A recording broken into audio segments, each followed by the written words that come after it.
Boa tarde a todos. Vamos dar início ao exame de qualificação ao doutorado do Daniel Teles. O título, né, do trabalho no momento é Contribuições para a Mecânica do Dano Concentrado Expandida, uma formulação geometricamente exata. Tem sido orientado por mim e pelo professor David, que hoje faz parte da banca aqui conosco, né? A minha função aqui, eu tô mais de trabalho de bastidor, né? O presidente da banca, que é o professor Pacola, está do meu lado. Eu quero agradecer, né, antes de passar a palavra para o Daniel, a presença do professor Júlio Pituba. É um prazer, viu, professor, encontrá-lo, mesmo que de maneira online. Já li vários dos seus trabalhos e agradeço de antemão, né, a presença aqui na banca. Agradeço também ao David, né, que tem colaborado conosco aí ao longo do percurso. E também, né, o professor Pacola, que está aqui do meu lado e que aceitou gentilmente ser o presidente da comissão hoje, que também nos colabora bastante aqui com a gente. Então, Daniel, fique à vontade para fazer a sua apresentação e, na sequência, a gente parte para a fase de arguição, onde a gente começa, né, a arguição com o professor Pituba, depois passa para o Pacola, depois o professor David. Obrigado. Só rapidinho confirmar se os professores estão me ouvindo bem, que está online. Então, boa tarde a todos. Da início, então, a apresentação da minha qualificação ao doutorado, titulada, como o professor já comentou, contribuições para a mecânica do dano expandida, formulação geometricamente exata. Então, gostaria primeiramente de agradecer, claro, os professores Edson e David por estarem orientando até o presente momento, os professores Pacola e Pituba por terem topado dar uma lida no trabalho e estar aqui presente hoje para me avaliar. Então, eu venho falando a respeito da mecânica dos materiais e das estruturas, que fornece para nós formulações matemáticas capazes de descrever o comportamento sólido dos sistemas estruturais deformáveis, né? E as formulações, elas contam com equações diferenciais que, por sua vez, apresentam soluções complexas, sendo as soluções analíticas limitadas a um pequeno conjunto de problemas com limitadas funções de contorno e limitadas considerações a respeito do comportamento material. E é nesse contexto que surgem as soluções numéricas aproximadas via métodos numéricos, sendo o método dos elementos de contorno e o método dos elementos finitos, dois dos principais deles, e no nosso caso a gente utiliza o método dos elementos finitos, mais especificamente em sua abordagem posicional, né, proposta pelo professor Pacola, pelo professor Coda, a partir de 2003, e tem como principal característica os efeitos da não linearidade geométrica serem intrinsecamente considerados. Isso tudo voltado para a representação, tentativa de representar da melhor maneira possível a falha de sistemas estruturais e de estruturas de modo geral. Dentro dessa linha, os principais modelos presentes hoje na literatura para análise de não linearidade geométrica se embasam nessas três grandes teorias, né, da plasticidade, da mecânica da fratura e da mecânica do dano. A primeira surge ainda no final do século, metade do século XIX, ali, a partir do trabalho de Tresca, a partir da observação de fenômenos não lineares em materiais dúcteis, principalmente metais, né, e aí o Tresca propõe critérios de classificação, um critério de classificação, na verdade. Também na sequência propõe regras de fluxo e aí tem diversas outras contribuições até hoje na teoria da plasticidade. E a limitação dela se encontra devido ao fato de não considerar a influência de mecanismos como propagação de fissuras. Não considera que os contornos do problema são mudados no decorrer da análise. A fratura, por sua vez, surge também ainda no final do século XIX, depois do trabalho de Ibris e Kirsch, e na sequência de Ibris. Na verdade, são trabalhos ainda baseados na teoria da elasticidade para medição do fator de concentração de tensão em chapas com furos tanto circulares quanto elípticos. E aí, na sequência, Griffith, que começa finalmente a trabalhar com a mecânica da fratura, né, propondo a abordagem dele a partir demonstrando os processos reversíveis e aí seguindo com diversas outras contribuições até o trabalho do Proeck, em 74, que reúne no seu livro várias das contribuições. E aí a mecânica da fratura, ela apresenta uma boa acurácia e boa aplicabilidade em alguns ramos da engenharia, como a engenharia estrutural, mas tem a limitação de você precisar considerar uma fissura inicial e, além disso, controlar a evolução de todas essas fissuras, que acabam por acarretar um alto custo computacional em alguns problemas mais corriqueiros da engenharia. A mecânica do dano, por sua vez, surge a partir do trabalho de Kashanov, a partir da análise da degradação por fluência e a proposição da variável de dano dentro da lei construtiva de material. Na sequência, Rapopnov que essa variável de dano também seja utilizada para medir ou quantificar a perda de rigidez do material durante a análise, e a limitação dela se dá devido à dependência de malha em vários dos problemas, e, consequentemente, a necessidade de regularização de alguma técnica de regularização.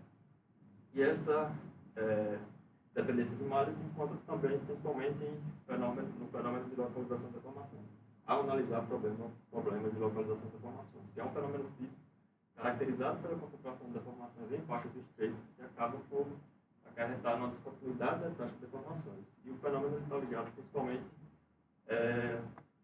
aos microdefeitos aleatoriamente distribuídos no material. Então, à medida que o material começa a concentrar tensões de deformações em uma dada região com microdefeitos, ele tende a continuar concentrando tensões de deformações nessa mesma região. E é um fenômeno físico que já foi notado em praticamente todos os materiais que a gente conhece na engenharia. Como aqui nesses dois exemplos, um ensaio de areia após ensaio de axial, que nota concentração de deformações na diagonal, e aqui também em análise de rocha, bastante utilizada na análise de estabilidade de taludes. A mecânica de dano concentrado, por sua vez, surge a partir dos trabalhos do Flores Lopes, em 1993, como uma alternativa simplificada para análise de danificação em corpos submetidos à análise sísmica. E isso tudo corre, né? Então, elementos reticulados. E aí é seguido de vários outros trabalhos para analisar diferentes problemas, todos ainda em elementos reticulados. O que a mecânica de dano concentrado considera que os efeitos da danificação do corpo eles estão concentrados em região estreita. Então, esse aqui é o elemento usual da mecânica de dano concentrado. Né? É uma região estreita que concentra essa degradação material, chamada banda de localização, enquanto todo o restante do elemento permanece lá. E a teoria ela utiliza conceitos base das três teorias que eu citei anteriormente. Então, utiliza a variável de dano da mecânica do dano, leis de evolução muito similares às utilizadas na mecânica da fratura, isso tudo aplicado em rótulas plásticas, que são conceitos provenientes da teoria da plasticidade. E aí, mais recentemente, em 2016, a partir do trabalho de Amorim, esses conceitos da mecânica do dano concentrado são expandidos de elementos reticulados para meios contínuos bidimensionais, dando início à mecânica do dano concentrado expandido, que é o escopo do trabalho nosso aqui. E esse trabalho foi seguido de alguns outros trabalhos, e alguns deles eu vou mostrar um pouquinho a evolução dele na sequência.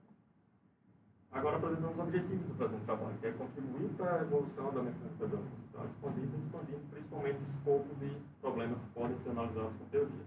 Então, o objetivo específico 1 é implementar e validar um código em método posicional para análise de sólidos bidimensionais. O segundo seria justamente adaptar a formulação da mecânica do dano concentrado expandida, formulada inicialmente para método convencional, e realizar as adaptações para implementar ela no código em método posicional. Na sequência, implementar e validar a técnica de comprimento de fibras. E aí eu explico melhor a partir de exemplos um pouquinho mais para frente. E formular, implementar e validar a situação da mecânica do dano concentrado expandido para a degradação devido à compressão. Que é uma necessidade que a gente encontrou também no decorrer da pesquisa e eu mostro no exemplo mais para frente também. Agora falando sobre o método posicional, né, que tem como principal característica o equilíbrio ser realizado em relação às posições do corpo na configuração atual. Com isso, os efeitos na unidade geométrica eles são intrinsecamente considerados e a formulação também apresenta uma implementação facilitada quando comparada a outros métodos que visam considerar esses efeitos da unidade geométrica. Agora, aqui falando um pouquinho da mecânica do contínuo, né? Então, o corpo na configuração inicial, submetido a carregamentos externos, ele é levado para uma configuração atual, uma configuração diferente. E para ser levado para essa configuração diferente, nós temos essa função de mudança de configuração. E o gradiente dela define um gradiente importante para nós, que é justamente o gradiente da função de mudança de configuração, utilizado para calcular o tensor de alongamento à direita do corte de Green e também para calcular a deformação de Green, que é uma medida de deformação objetiva, que é a medida que a gente utiliza aqui para medir deformações, que não calcula devidamente deformações no caso de rotação de corpo rígido. Deslocamento de corpo rígido, tanto de translação quanto de rotação. O modelo quantitativo utilizado é o modelo que estão vendo aqui, com uma energia específica da deformação definida a partir dessa equaçãozinha aqui. E aí, a partir do conceito de conjugado energético, nós conseguimos definir o tensores de Bell-Kitchell de segunda espécie que relaciona justamente com a deformação de Green a partir do tensor construtivo elástico dentro do quarta ordem, que é o mesmo utilizado na legítima generalizada. Mais especificamente para nós, então, estamos trabalhando em estado plano, pode ser respeito a partir dessa matrizinha aqui, sendo G o modelo de estado transversal e lambda a constante filamérica do estado plano de deformação, da tensão que apresentamos. E a observação importante é que o modelo construtivo é limitado para deformações pequenas a moderadas. Agora, falando um pouco sobre o equilíbrio, no caso, o equilíbrio utilizado aqui por nós no método posicional para os sólidos é o equilíbrio lagrangiano, que toma como referência o corpo na configuração inicial. Então, o que é feito aqui é partir do equilíbrio do corpo na configuração atual, né, o equilíbrio local, equilibriano, dado a partir do somatório de forças no corpo com dimensões infinitesimais, que resulta nessa equação aqui. E ao fazer o somatório de todas essas forças em um dado volume, a gente chega nessa outra equaçãozinha aqui, dado essas integrais de volumes, e essas equações a gente consegue notar que elas são equivalentes. Né? Essa equação é equivalente à integração dessa outra. Essa equivalência é notada facilmente para a parcela de volume e de aceleração, mas para a parcela de força de superfície precisa de uma passagem anterior utilizando o teorema de Green. Para chegar no equilíbrio local global lagrangiano, na verdade, precisa da definição de algumas outras grandezas, uma deformação volumétrica para calcular o jacobiano, fórmula de Nernst para relacionar exatamente as áreas do corpo no volume inicial, na configuração atual inicial, teorema da conservação de massa e também o tensor de tensões de Bell-Kitchell de primeira espécie. A partir de algumas passagens, a gente consegue finalmente chegar no equilíbrio global lagrangiano. E uma vez que a gente acertou a equivalência entre o equilíbrio local e global pelo Euleriano, a gente consegue chegar no equilíbrio local lagrangiano, que é utilizado nas formulações do método posicional. Agora, a abordagem do equilíbrio por meio do princípio da estacionariedade, né, a abordagem energética no caso, e diz que o corpo está em equilíbrio se a primeira variação da energia mecânica total é nula. Então, utilizando esse princípio, reescrevendo mais algumas passagens daquele equilíbrio local lagrangiano e integrando todo o volume do corpo, a gente chega nessa nova equaçãozinha. Sendo o primeiro termo as forças inerciais, os dois no meio as forças externas, tanto de volume quanto de superfície, e o último as forças internas, já utilizando também nessa passagem a relação entre tensões de tensão de Bell-Kitchell de primeira e segunda espécie. E aí, reescrevendo essa equação, já desconsiderando as forças inerciais, uma vez que as análises aqui realizadas são quadristáticas, a gente chega nessa relação entre força interna e externa. Ela tem que ser nula no equilíbrio, mas, como a gente conhece, a gente sabe que esse é um conjunto de equações não lineares, no qual a gente não conhece inicialmente a posição do corpo. Então, isso resulta num resíduo não nulo, no qual a gente adota inicialmente a posição, como posição atual do corpo, as posições iniciais ou posição do passo de convergência, e expande esse vetor de resíduo em série de termos, prezando os termos de ordem superior, que possibilita para nós o cálculo da correção das posições nodais desse corpo a partir dessa matriz de 3 tangente aqui, que é uma matriz SA, que é dada pela derivada do resíduo. Nesse caso, basicamente, a derivada das forças internas, uma vez que é considerada também forças externas conservativas no plano de trabalho. Agora, a formulação do elemento barra simples, que é basicamente o elemento de treliço utilizado na sequência para formular ou para realizar o acoplamento de fibras. Então, o elemento de barra simples, o elemento de treliço, tem energia específica da deformação, dado por essa relação de sendo esse em negrita a deformação de Green, que a gente já viu anteriormente, e esse em itálico aqui o modelo de cidade. E aí a deformação de Green ela é dada a partir da relação entre os comprimentos do corpo da treliça na configuração inicial, na configuração final, e a partir da integração dessa energia específica da deformação, a gente consegue chegar na energia total da deformação do corpo, derivando ela, chega-se no vetor de forças internas. Então, aqui aparece de novo o conceito de conjugado energético, que resulta no tensor de Bell-Kitchell de espécie, e a derivada da deformação de Green com relação às posições do corpo, que a partir de algumas passagens a gente chega nessa relaçãozinha aqui, sendo K uma dada direção e 2 e 1 também nós 2 e 1 no dado elemento de treliço. E também a gente consegue definir a matriz desse ano, entendendo mais uma vez a equação anterior, na qual é utilizada novamente aqui essa mesma relação. para solo, que é feito utilizar um espaço paramétrico para realizar esse mapeamento do corpo na configuração atual inicial. Então, sai do espaço paramétrico e a partir do gradiente da configuração na configuração atual, a gente consegue mapear os nossos na configuração atual, de forma similar também mapear os nossos na configuração inicial. Esses gradientes são dados a partir das derivadas das funções do corpo e das coordenadas nodais do corpo, tanto na configuração atual quanto inicial. E aí a deformação de fica dada dessa forma aqui, agora um pouquinho mais complexa para treliça.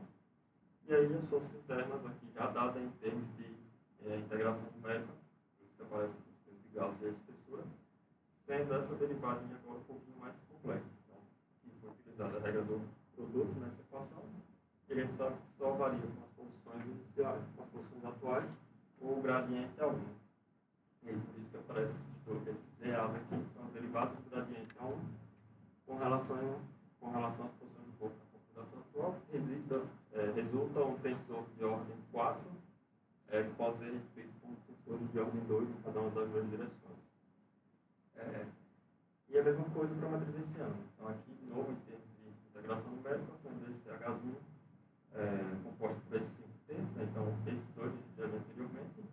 O do meio a gente também já viu, que é o tensor positivo elástico de quarta ordem.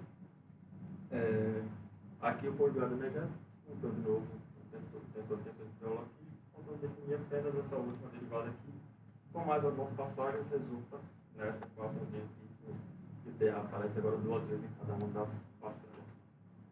Agora, falando da NDCX, como é que é o disponível, como eu comentei anteriormente, foi proposto por Amorim, a partir da expansão dos conceitos lá da mecânica do campo concentrado, utilizado em veios reticulados para meios contínuos bidimensionais. E esses conceitos são os conceitos de localização e a equivalência em alongamento. Equivalência em alongamento, porque Amorim propôs que o estado deformado de um corpo pudesse ser completamente definido a partir da definição dos alongamentos de 5 barrinhas de treliça. São denominados por ele de numéritos, de tensômetros numéricos em inglês. E 5 barrinhas ele justifica porque o campo de deslocamento seria dado pelo triângulo Pascal linear por essas duas equações, e o campo de deformações infinitesimais definido a partir desses 3 termos. E aí, a partir da definição dessas 5 constantes independentes que estão em vermelho, a gente consegue calcular o estado deformado do corpo. Então, por isso, a necessidade da definição do alongamento de 5 barrinhas. Então, o que se faz é reunir esses alongamentos das barrinhas em um vetor de alongamentos. Esse daqui é o alongamento de J, K, então é dessa barrinha de J, da barrinha K, da barrinha L, assim sucessivamente.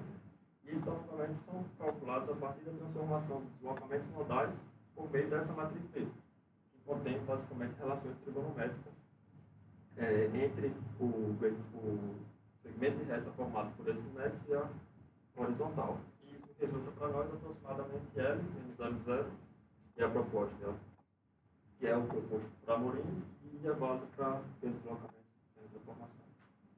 E aí, na sequência, o que a Amorim faz é propor que tenha uma outra matriz, uma matriz de transformação, que justamente transforma esses alongamentos em deformações. E essa matriz dela é calculada a partir da relação entre a matriz Bzinho, que é essa apresentada aqui, e essa matriz Bzinho, que é a matriz convencional do dos elementos finitos, que contém imagens derivadas da função de forma em cada um dos nós. Bem, definidas as deformações, voltando para a lei de grupo generalizado, a gente chega no cálculo das funções de Cauchy. E tudo isso foi a conceituação elástica da NDCX.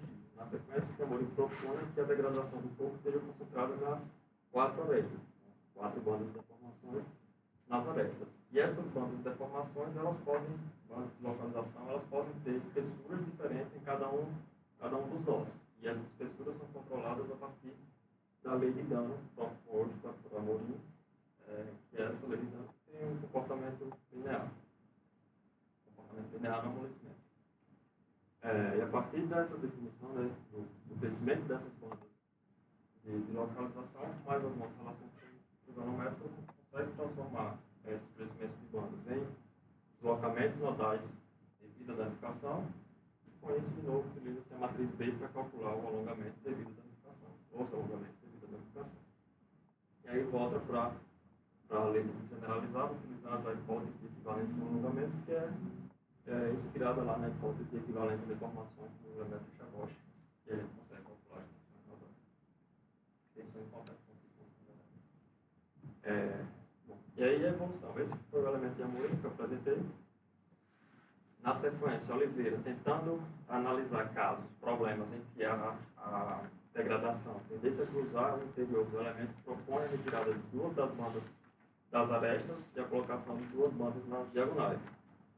No entanto, ele encontrou também alguns problemas, chamados, conhecidos na literatura como mesh bias, ou desvios de malhas. Então, ele precisava tomar alguns cuidados na hora de gerar a malha, para que não ficassem regiões sem bandas.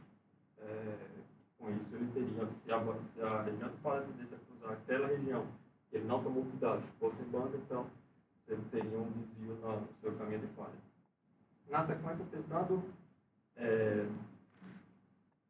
corrigir esse problema que foi encontrado em Oliveira e também tentando atender o que desejava o trabalho de Oliveira, né? Então, atender os casos em que as bandas tendessem, que a degradação tendesse a cruzar o interior do elemento e retirar o problema de mesh bias, o Santos propôs a utilização, retornar com as 4 bandas de Amorim e utilizar as 2 bandas de Oliveira nas diagonais. E todos esses elementos foram implementados utilizando a mesma lei de Amorim, que é a lei de amolecimento linear. Na sequência, o Teles propõe a lei de amolecimento exponencial na tentativa de reproduzir o comportamento experimental de alguns materiais utilizados na engenharia. E a observação é que no meu trabalho agora no doutorado eu volto a utilizar o elemento de Amorim com 4 bandas. Essa lei de dano exponencial ela foi implementada tanto no elemento de Amorim quanto no elemento de Santos. O que a gente notou é que com o elemento de Santos, a gente, além de ter um custo computacional um pouquinho maior, porque agora a gente precisa controlar 2 bandas adicionais, a gente sofria também com problemas de convergência. E isso para tentar analisar casos em que a banda tendesse a cruzar, a falha tendesse a cruzar o interior do elemento, que pode ser também analisado com um elemento de Amorim, só tomando cuidado adicional na hora de gerar suas malhas. Então, por isso que a gente voltou a trabalhar com o elemento de Amorim. Agora, começando as contribuições, né? Começando com as adaptações no cálculo dos alongamentos dos numéricos, agora calculado a partir dos vetores, tanto de coordenadas nas posições coordenadas na condição inicial e na condição final, a partir dessas matrizes BY e BX, sendo que a matriz BX é a mesma matriz B já apresentada anteriormente, com relações trigonométricas calculadas com o corpo na configuração inicial, e a matriz BY é exatamente a mesma matriz, mas calculada com as coordenadas do corpo na configuração atual. E isso resulta para nós, aqui está uma demonstração apenas para o index IJ, mas isso resulta para nós, a partir de algumas passagens, exatamente no comprimento final menos inicial, que é o alongamento exato do dado numérico, de uma dada barrinha, independente de ser em grandes deslocamentos, rotações ou não. A segunda adaptação se dá por conta da escrita da deformação de Green. E nessa posição a gente escreve a deformação de Green a partir dessas gradientes da soma dessa configuração, que são matrizes 2x2. No caso 2D, que é o que a gente está analisando aqui.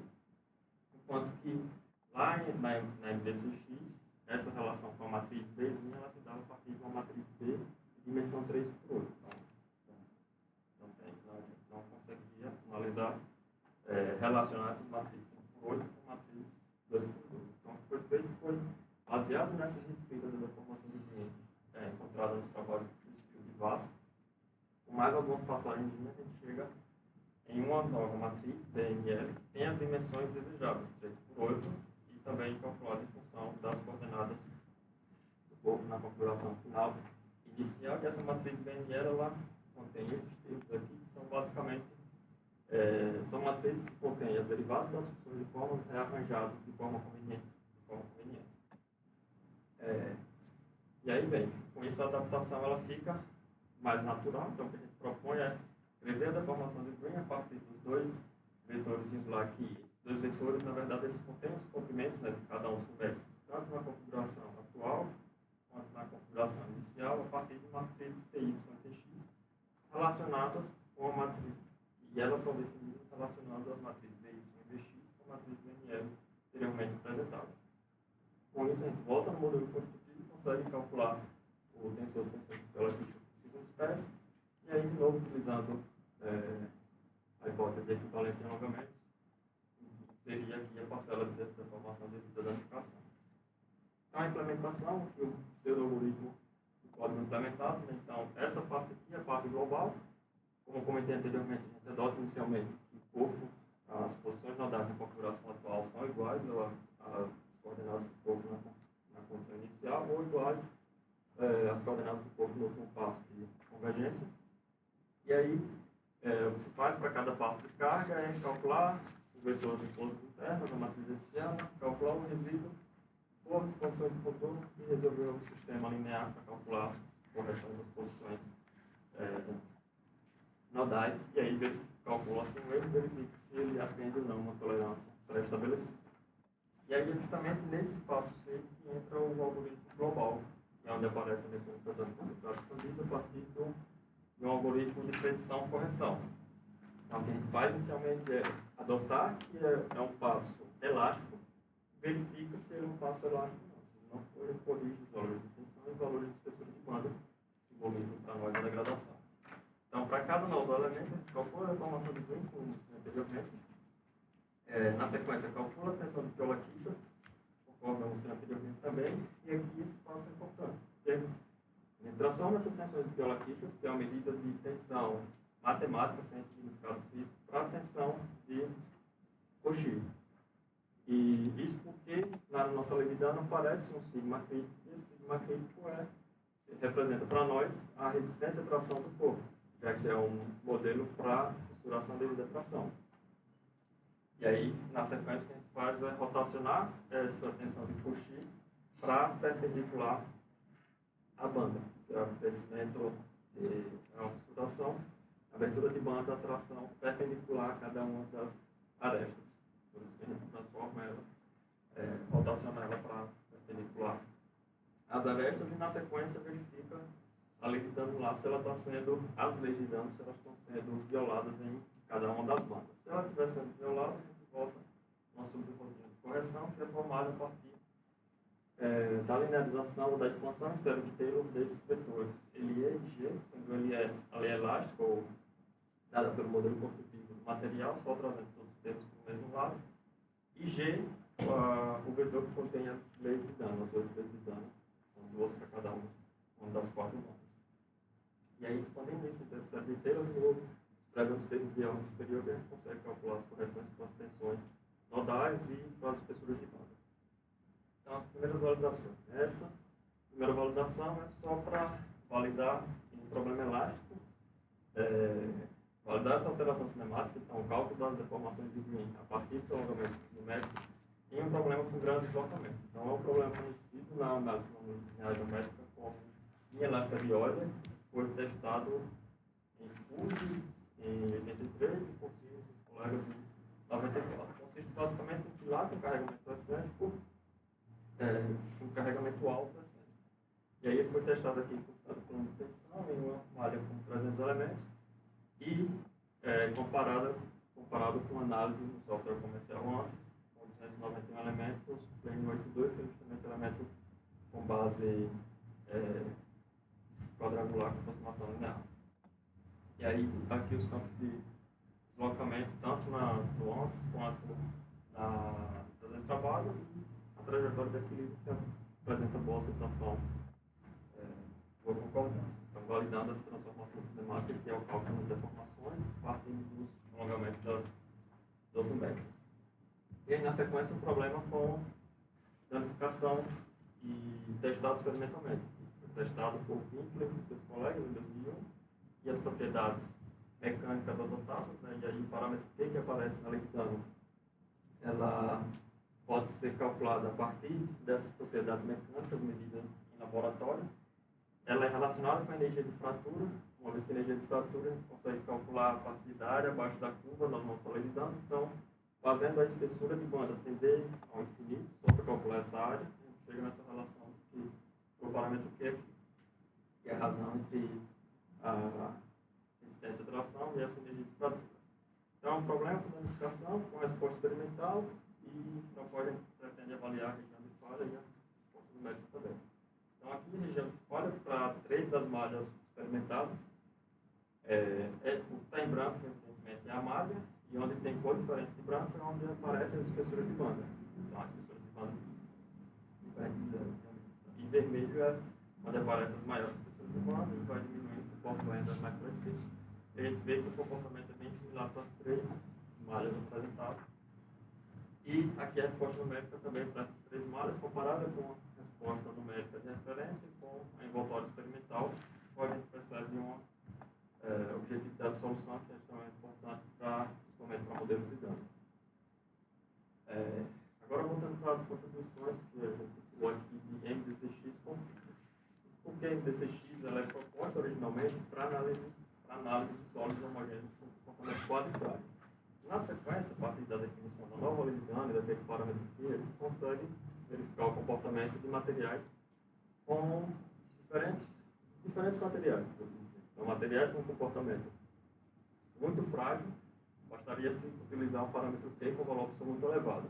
Materiais com comportamento mais dúctil, bastaria diminuir esse valor absoluto do parâmetro T, até que no limite, com esse Q tendendo a zero, a gente teria um comportamento muito próximo do comportamento de modelos plásticos perfeitos.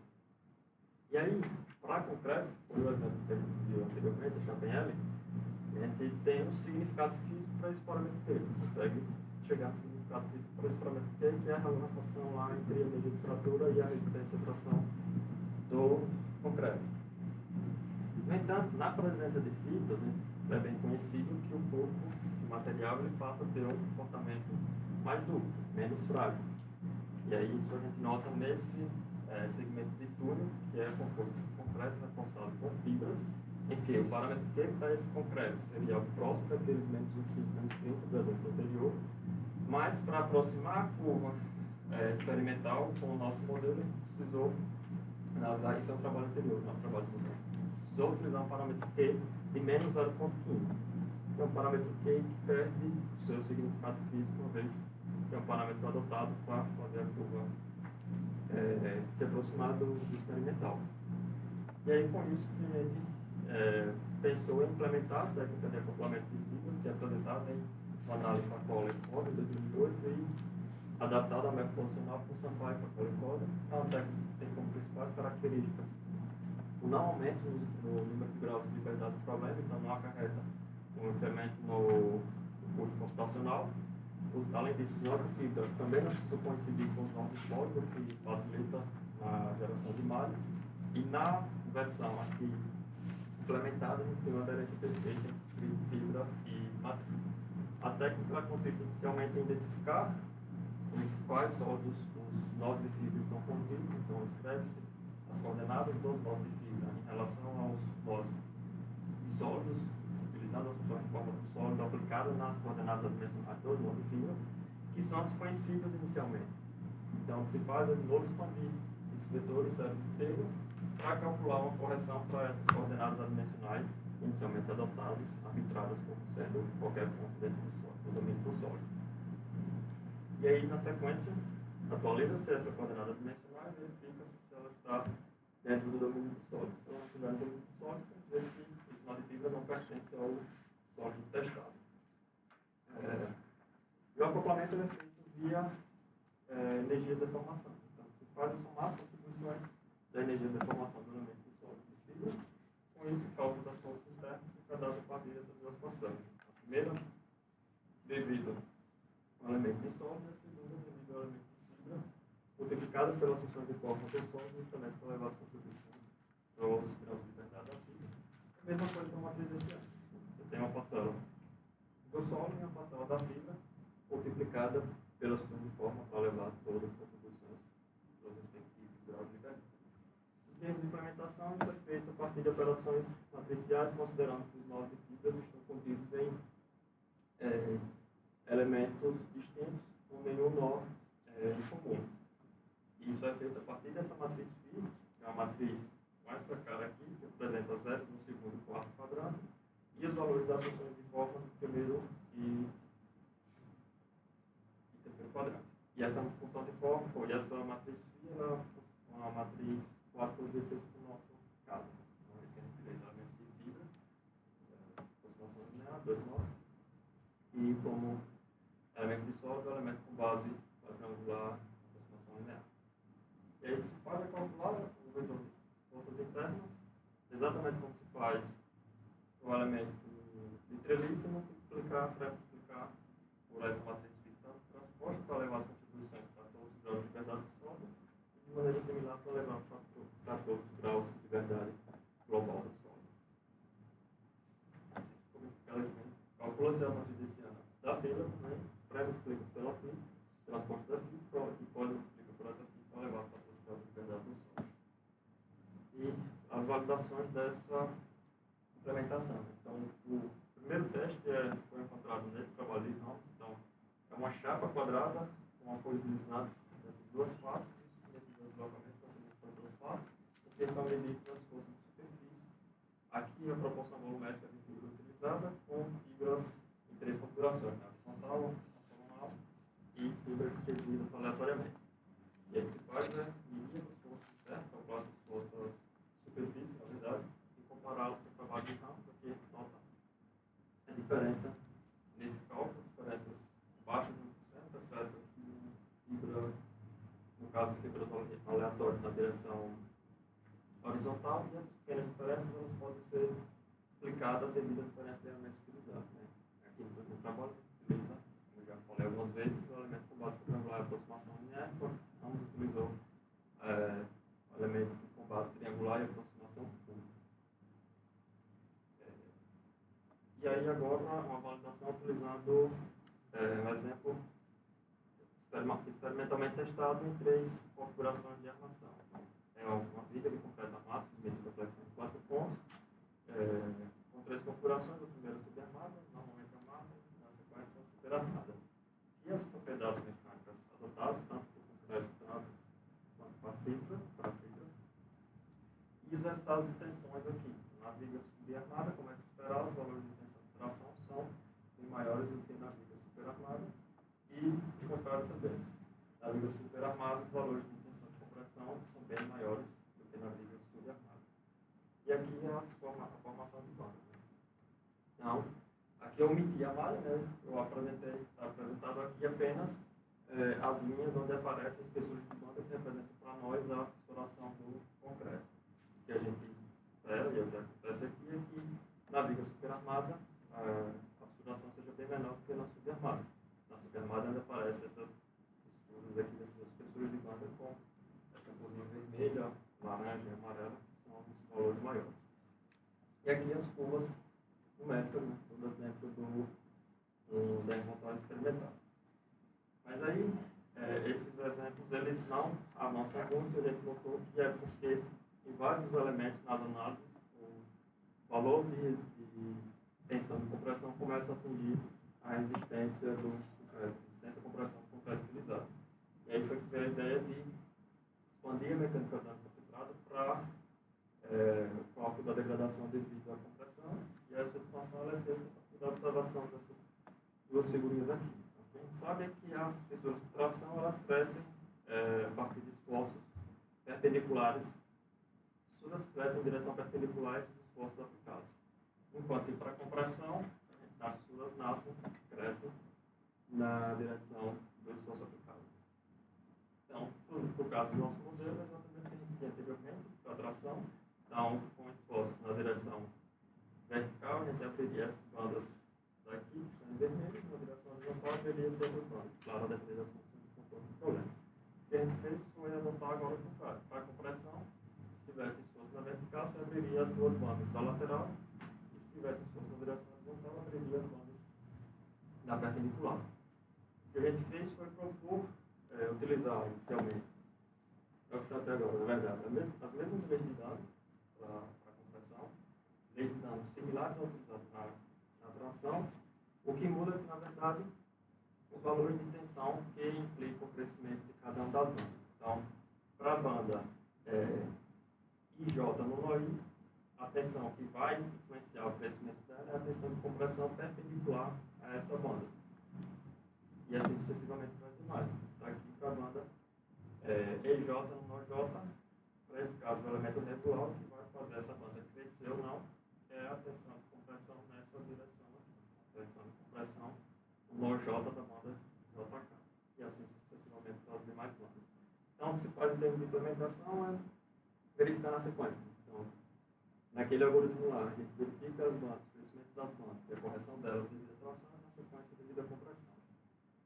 E aqui a primeira validação é um exemplo simples, que é um quadradinho com apoios em 2 dos nós e sendo puxado ou empurrado nos outros 2 nós. Então, aqui na esquerda, todos os nós, todos os exemplos estão sendo puxados, e na direita, todos estão sendo empurrados. Então, como as propriedades mecânicas adotadas são as mesmas, a gente espera que a curva numérica não seja iguais para todos os problemas, uma vez que a lei de Dunham também adotada é igual. E é isso que acontece. As curvas elas se sobrepõem, indicando para nós que essas bandas elas foram implementadas corretamente em todas as direções. E as bandas, o nascimento dessas bandas, a evolução dessas bandas também está crescendo conforme esperado. Então, no caso de estar puxando, nesse exemplo aqui, né, está puxando para um lado, se espera que as bandas comecem a crescer na região do apoio e na direção horizontal, né, tendendo a desplacar ali na região do apoio. Enquanto que ao empurrar, que é o exemplo, que é esse exemplo aqui, ao empurrar o corpo, se espera que concentre tensões também lá na região da direção, na região do apoio, mas que essas bandas cresçam tendendo a desplacar na direção vertical, que é isso que a gente vê aqui nessa figurinha. Então, as bandas elas estão formadas nos mesmos nós, mas em direções diferentes. Né? No caso da esquerda, bandas na direção horizontal, no caso da direita, bandas na direção vertical e assim sucessivamente para os demais exemplos. Então, agora um exemplo testado experimentalmente, que é uma adaptação de ensaio de compressão diametral, testado por um pouco seus colegas em 1999. E está aqui as propriedades mecânicas adotadas, né, a securitização da malha, isso foi testado, considerado resultado plano de deformação, com espessura de 50 mm. Aqui já a adoção para os parâmetros de identificação de decompressão. No caso desse experimento, o autor ele não fornece uma curva força de deslocamento completa, ele fornece apenas o valor de força última, e a gente nota que a força última atingida no presente trabalho se aproxima relativamente bem da força última relatada pelo autor do experimento. E as bandas elas são formadas onde se espera um ensaio dessa natureza. Então, as bandas de tração tendendo a dividir o corpo em 2 pedaços e as bandas de compressão concentradas principalmente nas regiões das condições de contorno aplicado. Agora, voltando para o ensaio do Álvares, agora aqui apresentada já as propriedades de identificação de compressão e as propriedades adotadas para as fibras também. As fibras, como eu tinha comentado anteriormente, mas elas foram implementadas já considerando uma unidade física dada pela teoria da plasticidade, com o inflamento isotrópico positivo, que adotou-se para o módulo de inflamento K igual a 843 MPa. E isso resulta para nós, aqui está apresentado. O texto está as bandas, a tração também, mas aqui eu trouxe apenas as bandas devido à compressão, que conforme esperado, e também já viu lá na figurinha das tensões das fibras, as bandas devido à compressão elas se concentram mais na viga super armada. E bom, a definitiva devido à tração é similar ao que eu tinha pensado anteriormente, mas vou ver um pouquinho mais.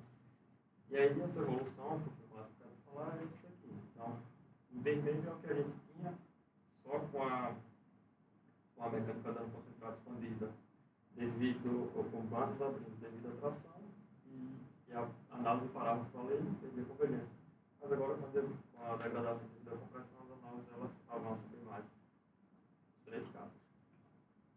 Agora um exemplo que tenta mostrar por onde que a gente quer caminhar nas próximas aplicações, que é o caso de estruturas 4D, que são estruturas que apresentam configurações geométricas distintas em suas fases de operação. Então, aqui alguns exemplos. A Tower Bridge, ela tem configurações distintas, ela levanta para passagem de barco, depois abaixa para passar os navios. Casos de válvulas cardíacas também, que são levadas até a sua região, onde ela começa a trabalhar por meio de tubo, espessura pequena, depois que ela começa a trabalhar, e depois que ela começa assim, efetivamente a trabalhar, e estruturas espaciais, né, com questões de gasto de combustível, ou também para possibilitar a saída da atmosfera, elas são levadas em uma dada configuração mais compacta e quando chega onde ela deve trabalhar efetivamente é que ela muda de configuração e começa a trabalhar. No caso dessa figurinha aqui do James Webb, que ele foi levado naquela configuração fechada, continua no espaço, abriu e começou a tirar aquelas fotografias bonitas. E aí, inspirado nesse tipo de estrutura, a gente testou esse problema. Uma chapa que ela está, tem esses apoios na região inferior, o que a gente faz é rotacionar, realizar a rotação do corpo completo desse sólido até ele encostar nesses outros apoios daqui. E essa rotação, conforme eu comentei, é uma rotação do corpo líquido, então o que se espera da formulação é que não seja conquistado devidamente deformações e consequentemente... Daniel, seu microfone acabou de morrer.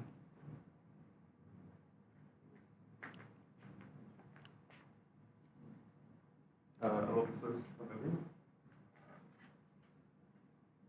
Alô, alô. Tá. Onde que parou nesse exemplo mesmo? Exatamente aí. Beleza. Então, o que se esperava era que não fossem computadas indevidamente tensões, e é isso que acontece. Aqui está o mapa de tensões apenas para uma das componentes, que é a tensão de corpo 1, mas para as outras duas componentes elas também estão zeradas, que é o que a gente precisava, esperava. E aí, na sequência, que esse corpo começa efetivamente a trabalhar com o deslocamento, a deformar, com o deslocamento aplicado na direção horizontal para a esquerda, e aí passa a ser um exemplo simples de flexão, similar a uma viga em balanço. E aí, a curva aqui apresentada como numérica, e aí não tem nenhum benchmark para a gente comparar. E aqui o campo de deslocamento tanto na direção horizontal quanto vertical, e as aberturas de bandas aqui simbolizadas como estouradas para um problema de flexão. E as massas de compressão, elas estão concentradas na vermelha, talvez esteja difícil de enxergar, mas estão concentradas na região do último apoio. E aí a ideia desse exemplo era justamente verificar se as bandas estão sendo formadas na região esperada em problemas com grandes deslocamentos, com rotação do corpo líquido, e justamente verificar essa capacidade do corpo de lidar com problemas de corpo líquido. Agora, as conclusões preliminares e os próximos passos da pesquisa, temos conclusões preliminares. As adaptações elas foram realizadas com relativo êxito, então, os mesmos problemas que a gente analisava anteriormente, a gente continua tendo a captura de falha bem, continua a capturar bem a região de falha, continua tendo bons ajustes nas curvas numéricas com objetividade de solução, conforme eu comentei, portanto, para problemas para modelos de dano. E agora a gente tem, na verdade, um leque de problemas que podem ser analisados um pouco ampliado, dessas adaptações da NTCX, agora considerando não linearidade numérica, possibilitando a análise daquilo que a presença agora, a possibilidade agora de análise de materiais compostos, inclusive com fibras plastificando, isso sem perder o significado físico daquele parâmetro que aparece nas leis de dano, e também a danificação devido à compressão. Problemas que danificam não só a tração, que era o que a gente tinha antes, mas também agora danificam a compressão. E aí, como próximos passos, a gente pode propor lei de dano na compressão diferente, e como eu comentei, a lei de dano ali para a compressão ela foi a expansão direta da lei de dano devido à tração, mas a gente sabe que muitos materiais da engenharia eles não têm comportamentos similares na tração e na compressão. Uma outra melhoria seria a melhoria em termos de deformação por danificação, que também é a expansão direta que a gente viu via na MDCX em sua abordagem convencional. Outra melhoria seria a melhoria no feitor-corretor, para sofrer um pouquinho menos com convergência local do nosso problema. Outra é o desenvolvimento do operador de convergência consistente, e aí já passa para problemas de convergência no algoritmo global, nesse caso. Tem alguns problemas, como hoje a gente utiliza a tangente elástica, mesmo quando o corpo está danificando, então a gente acaba por realizar muitas iterações em alguns problemas. E a evolução da discussão de problemas 4D, que foi o último exemplo que eu apresentei. Agora, no cronograma, a gente está aqui no trimestre 9, no exame de qualificação, que é dado certo, e na sequência que a gente pretende é realizar esses aperfeiçoamentos que eu discuti no aula anterior, evoluir na discussão desses problemas 4D, na sequência divulgar os resultados resultados obtidos em congressos periódicos e defender a tese. Por isso, obrigado. Agradecer novamente aos professores Edson e os colegas presentes também, os professores Pacola e do grupo estarem aqui hoje para realizar a avaliação e fico à disposição.